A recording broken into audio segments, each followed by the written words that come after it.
മുൻപ് സൂയിസൈഡ് ഞാൻ ട്രൈ ചെയ്തിട്ടുണ്ട് എന്ന് കേട്ടിട്ടുണ്ടായിരുന്നു. അത് ഫേക്ക് ആണോ? അല്ല, ഞാനും ഹസ്ബൻഡും കൂടെ രണ്ടുപേരും കൂടെ. പിള്ളേരൊക്കെ ആവുന്നതിന് മുമ്പാണോ? പിള്ളേരായതിനു ശേഷം. പിള്ളേർ നമ്മളോടല്ല, നാട്ടുകാർക്കും ഈ കമ്മ്യൂണിറ്റി പ്രോബ്ലമൊക്കെ അവർക്ക് നമ്മളോടല്ലേ ഉള്ളൂ. പിള്ളേരവർ വന്ന് കൊണ്ടുപോകും എന്നുള്ളൊരു തോന്നലുണ്ടായിരുന്നു. പിന്നെ മകനെ അമ്മയെന്ന് വിളിച്ചപ്പോൾ അതിൽ നിന്ന് പിന്മാറിയതാണ് സത്യത്തിൽ. ഇപ്പോൾ ഇങ്ങോട്ട് ഷിഫ്റ്റ് ചെയ്തൊരു സിറ്റുവേഷൻ ഉണ്ടായല്ലോ. അപ്പോൾ ആ ഡേയും ഇപ്പോൾ അന്ന് വന്നൊരു ദിവസവും ഇപ്പോൾ നിങ്ങൾ ഇവിടെ നിൽക്കുന്ന ഒരു ദിവസവും കൂടെ കമ്പയർ ചെയ്യാൻ പറഞ്ഞു കഴിഞ്ഞാൽ എങ്ങനെ ഉണ്ടാവും? അന്ന് നാട്ടിൽ നിന്ന് വന്നു. ഹസ്ബൻഡിന് റെസ്റ്റോറൻറ്റിലായിരുന്നു ജോലി. മലപ്പുറത്ത്? അല്ല, ആദ്യം ആൾ സൗദിയിലായിരുന്നു. അവിടുന്ന് വന്നതിൻ്റെ ശേഷമാണ് ഞങ്ങൾ ഇങ്ങോട്ട് ഷിഫ്റ്റ് ആവുന്നത്. ഇവിടെ വന്നതിന് ശേഷം ഒരു റെസ്റ്റോറൻറ്റിൽ ജോലി ചെയ്തിട്ടുണ്ട്. ഒന്നിന് മാത്രമല്ല, മാറി മാറി പല റെസ്റ്റോറൻറ്റിലും നമ്മളെ, അതായത് ദൈനംദിന ചിലവ് കഴിഞ്ഞു കൂടാൻ എന്ന് തന്നെ പറയാം. പിന്നീട് ഈ പറഞ്ഞ പോലെ ഞാൻ കുറച്ച് സ്റ്റില്ലും കാര്യങ്ങളൊക്കെ ഇട്ടതിന് ശേഷമാണ് കമ്മ്യൂണിറ്റിയിൽ നിന്ന് പുറത്താവുന്നതും നാട്ടിലോട്ട് പോകാൻ പറ്റാത്തൊരു അവസ്ഥയും ആ ഒരു സിറ്റുവേഷനിൽ എത്തുന്നത്. പിന്നെ ജോലിയിലാണെങ്കിലും ആ ജോലി കൊണ്ട് നമുക്ക് ജീവിക്കാൻ പറ്റാത്തൊരു അവസ്ഥയും വന്നു.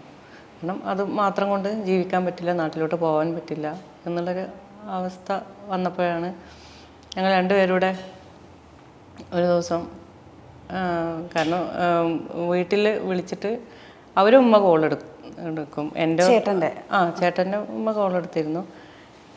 എൻ്റെ ഉമ്മ വിളിച്ചിട്ട് കോളെടുക്കാൻ ബ്ലോക്കായിരുന്നു. ഉമ്മയാണേലും ഉപ്പയാണേലും കേട്ടോ.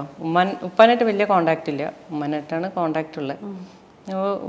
ഉമ്മക്ക് വിളിച്ചിട്ട് കോളെടുക്കുന്നില്ല. ഇതുപോലെ നാട്ടിലോട്ട് പോവാം, ഇനി മതി ഇത് നിർത്തിയിട്ട് നാട്ടിലോട്ട് പോവാം എന്നുള്ളൊരു ഇതിലെത്തിയപ്പോഴാണ് വിളിച്ചു നോക്കിയത്. അപ്പോൾ കോളെടുത്തില്ല. ഞാനും ഹസ്ബൻഡും കൂടെ ഇങ്ങനെ ഇരുന്ന് സംസാരിച്ചപ്പോൾ ഞാൻ പറഞ്ഞു, മതി, നിർത്തിയിട്ട് അങ്ങ് മേടിച്ചാലോ, പിള്ളേരവർ നോക്കും, എന്തായാലും പിള്ളേരവർക്ക് ഇഷ്ടമാണല്ലോ, പിള്ളേരവർ നോക്കുമല്ലോ എന്ന് പറഞ്ഞു. അപ്പോൾ ആദ്യം പുള്ളി എന്നോട് ചോദിച്ചു, നിനക്ക് എന്ത് പറ്റി, ധൈര്യമെല്ലാം ചോർന്നോന്ന് ചോദിച്ചു. ചോർന്നതല്ല, അതാവും നല്ലതെന്ന് തോന്നുന്നു തന്നെ. നമുക്ക് ആദ്യമൊക്കെ എൻ്റെ തീരുമാനമായിരുന്നു. ആദ്യമൊക്കെ സൂയിസൈഡ് എന്നുള്ളൊരു സംഭവം, അല്ലെങ്കിൽ ആരെങ്കിലും ചെയ്ത് എന്നൊക്കെ. എൻ്റെ നാട്ടിലൊരു 14 വയസ്സുള്ളൊരു കൊച്ച്, എനിക്കൊരു 18 വയസ്സുള്ള സമയത്ത് ഇതുപോലെ സൂയിസൈഡ് ചെയ്തപ്പോൾ എന്ത് പറ്റി, ഇത്രയും ചെറിയ പ്രായത്തിൽ സൂയിസൈഡ് ചെയ്യുക, ഭ്രാന്താണോ എന്ന് വിചാരിച്ചു. പിന്നീട് നമ്മുടെ ജീവിതത്തിൽ വന്നപ്പോഴാണ് മനസ്സിലായത്, മരിക്കാൻ വലിയ പാടൊന്നുമില്ല, സുഖമായിട്ടുള്ളൊരു സംഭവം. മരിക്കാൻ, ജീവിക്കാൻ ഭയങ്കര പാടാണ്. അങ്ങനെ ഒരു സിറ്റുവേഷൻ വരുമ്പോഴാണ് എല്ലാവരും സൂയിസൈഡ് തിരഞ്ഞെടുക്കുന്നതെന്നുള്ളത് മനസ്സിലായി. അങ്ങനെ ഡോറൊക്കെ ഓപ്പൺ ആക്കിയിട്ട്, കാരണം പിള്ളേരെ വന്ന് എടുത്തുകൊണ്ട് പോകണമല്ലോ, ആരെങ്കിലും പിള്ളേരെ സേവ് ചെയ്യണമെന്നുണ്ടെങ്കിൽ ഡോർ ഓപ്പൺ ആക്കിയിട്ട് അവരെടുത്തുകൊണ്ട് പോയിക്കോട്ടെ എന്നുള്ള രീതിയിലാണ് ഞങ്ങൾ രണ്ടുപേരും കൂടെ സൂയിസൈഡ് ചെയ്യാനുള്ള ഒരു ടെൻഡൻസിയിൽ മുന്നോട്ട് പോയത്. അങ്ങനെ പിന്നീടും കുറച്ച് സമയം ഞങ്ങൾ സംസാരിച്ചു, നമ്മൾ വന്നതും ഇവിടെ എത്തിപ്പെട്ടതും കമ്മ്യൂണിറ്റിയിൽ നിന്ന് പുറത്തായതും ഈ വക കാര്യങ്ങൾ. അവർക്ക് എന്തുകൊണ്ട് വിളിച്ചിട്ടൊന്ന് ഫോൺ എടുത്തൂടെ, ഒന്ന് നമ്മളെ കാര്യം ഒന്ന് അന്വേഷിച്ചൂടെ, എന്താണ്, എങ്ങനെയാണ് ജീവിക്കുന്നത്, അല്ലെങ്കിൽ എന്തെങ്കിലും കുഴപ്പമുണ്ടോ, തിരിച്ചു വരണോ. അന്നാണേൽ ചിത്ര പറഞ്ഞ പോലെ ചിലപ്പോൾ അവർ വിളിച്ചാൽ തിരിച്ചു പോയേനെ. പക്ഷേ ആ സമയത്ത് വിളിച്ചിരുന്നെങ്കിൽ അന്ന് ആക്ച്വലി വേറെ പ്രശ്നങ്ങളൊന്നുമില്ല. ഇതുപോലെയുള്ള വെബ്സൈറ്റുകളൊന്നും സ്റ്റാർട്ട് ചെയ്തിട്ടില്ലല്ലോ. ആ ഒരു പ്രശ്നത്തിന്റെ പേരിൽ പുറത്തായി ഇവിടെ വന്നു. അതെ.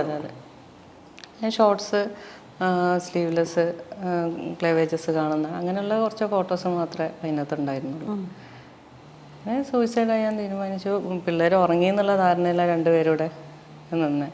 പക്ഷേ രണ്ടാമത്തെ മകനെ വന്നിട്ട് വിളിച്ചു. അപ്പോൾ ഒരു ധൈര്യം അങ്ങ് വന്നു.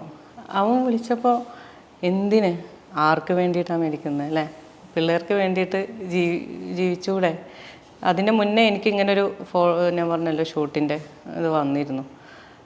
ഞാൻ ചോദിച്ചു, ഞാൻ ഇത് തിരഞ്ഞെടുത്തോട്ടെ. അപ്പോൾ രണ്ടുപേർക്കും സത്യത്തിൽ അന്ന് നല്ല ടെൻഷനായിരുന്നു. ഇത് തിരഞ്ഞെടുത്താൽ എന്ത് പറയും, ഈ ഷോർട്സ്, ക്ലെവേജസ് അല്ലെങ്കിൽ സ്ലീവ്ലെസ് ഇട്ടിട്ട് കണ്ട ജനങ്ങൾ എന്ത് പറയും.